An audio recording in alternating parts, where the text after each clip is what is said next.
ಆಗ್ತದೆ. ಆಮೇಲೆ ಪಾಪ ಅವ್ರು ಯಾರ್ದು ಬಾಡಿ ಇಟ್ಕೊಂಡು 7 ವರ್ಷ 25 ಮಾರ್ಚಲ್ಲಿ ಆಗಿದೆ. 20 ಲಕ್ಷ ಪರಿಹಾರ ಆಗಿದೆ, ಸರ್ಕಾರ ಘೋಷಣೆ ಮಾಡಿದೆ.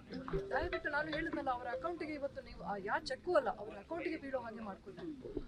ಅವರ ಇವನ್ ಅವರು ಕರ್ನಾಟಕ ಬ್ಯಾಂಕಲ್ಲಿ ಅವ್ರದ್ದು ಅಕೌಂಟ್ ಇದೆಯಂತೆ.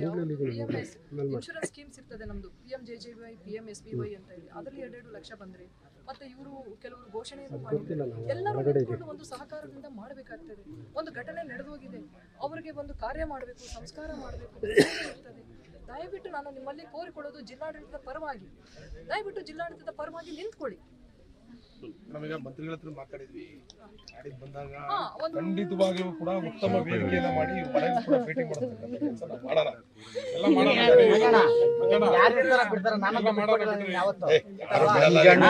ಇಂಜುರಿ ಆಗಿದೆಯಲ್ಲ ಮೇಡಮ್, ಇಂಜುರಿ ಆಗಿರ್ತಕ್ಕಂಥವ್ರು ಕೂಡ ಏನಾದ್ರು 5 ವರ್ಷ ಪೆನ್ಷನ್ ಅಲ್ಲ ಗೊತ್ತು, 4,000 ಬರುತ್ತೆ ಮೇಡಮ್, ಎಲ್ಲರಿಗೂ ಬರುತ್ತೆ ಅದು 4,000.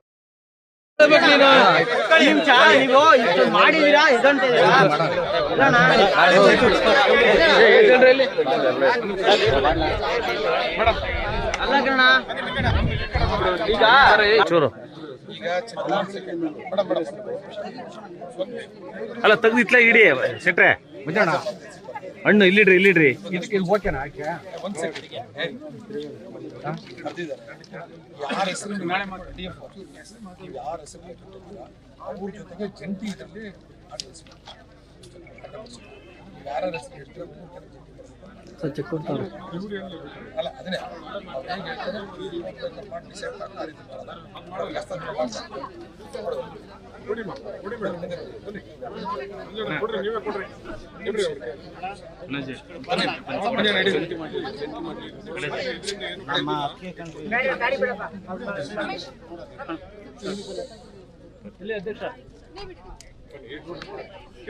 DF ಸರ್ ಬನ್ನಿ ನೀವು.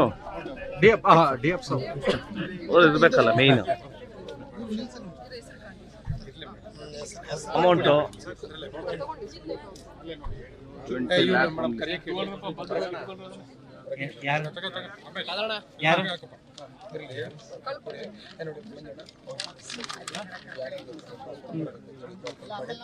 ಇದನ್ನ ಬರಕ್ಕಿಡ್ರಪ್ಪ. ಇವತ್ತು ನಮ್ಮ ಸಕಲೇಶ್ಪುರದಲ್ಲಿ ಒಂದು ದುರದೃಷ್ಟಕರವಾದ ದಿನ.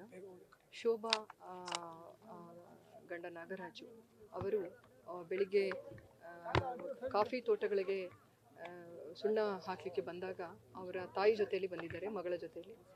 ಆಗ ಆನೆ ಸಡನ್ನಾಗಿ ಅಟ್ಯಾಕ್ ಮಾಡಿದೆ. ಅವರು ತಪ್ಪಿಸ್ಕೊಂಡು ಓಡುವಾಗ ಮತ್ತೆ ಓಡಿಸ್ಕೊಂಡು ಬಂದು ಅವ್ರಿಗೆ ಇದು ಮಾಡಿದೆ ಅಂತ ನಮಗೆ ಮಾಹಿತಿ ಬಂದಿದೆ. ಆದಾಗ್ಯೂ ಸಹ ಇದು ಒಂದು ರೀತಿ ವೆರಿ ಅನ್ಫಾರ್ಚುನೇಟ್ ಇನ್ಸಿಡೆಂಟ್. ನಾವೆಲ್ಲ ಎಷ್ಟೆಲ್ಲ ಕ್ರಮ ತೆಗೆದುಕೊಳ್ತೇವೆ, ಅರಣ್ಯ ಇಲಾಖೆ ಅನೇಕ ಪ್ರಿವೆಂಟಿವ್ ಮೆಷರ್ಸ್ ಅದನ್ನು ತಡಿಬೇಕು ಅಂತೇಳಿ ಸಹ ಕ್ರಮ ವಹಿಸಿದ್ದೇವೆ. ಆದಾಗ್ಯೂ ಇಂತಹ ಘಟನೆ ಮರುಕಳಿಸಿರೋದು ಸಹ ನಮಗೆಲ್ಲ ನೋವಿನ ಸಂಗತಿಯಾಗಿದೆ. ಅದರ ಜೊತೆಯಲ್ಲಿ ಈಗ ಇಂತಹ ಘಟನೆಗಳನ್ನು ತಡೆಗಟ್ಟುವ ನಿಟ್ಟಿನಲ್ಲಿ ನಾವು ಅನೇಕ ಯೋಜನೆಗಳನ್ನು ಮಾಡ್ಕೊಂಡಿದ್ದೇವೆ.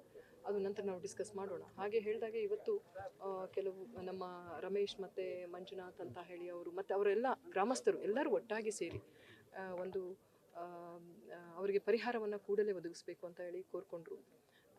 50 ಲಕ್ಷ ಕೋರಿಕೆ ಬೇಡಿಕೆ ಇಟ್ಟಿದ್ರು. ಆದರೂ ನಾವು ಅವರಿಗೆ ಮನವರಿಕೆ ಮಾಡಿ ಸರ್ಕಾರದ ವತಿಯಿಂದ ಈಗ ಆಲ್ರೆಡಿ ಘೋಷಣೆ ಆಗಿದೆ, ಇನ್ನು ಮಾರ್ಚ್ 25ಕ್ಕೆ ಘೋಷಣೆ ಆಗಿದೆ. ಸಾವು ಸಂಭವಿಸಿದಲ್ಲಿ 20 ಲಕ್ಷ ಪರಿಹಾರ ಧನವನ್ನು ನಾವು ಕೂಡಲೇ ಚೆಕ್ಕನ್ನು ವಿತರಿಸಿದ್ದೇವೆ.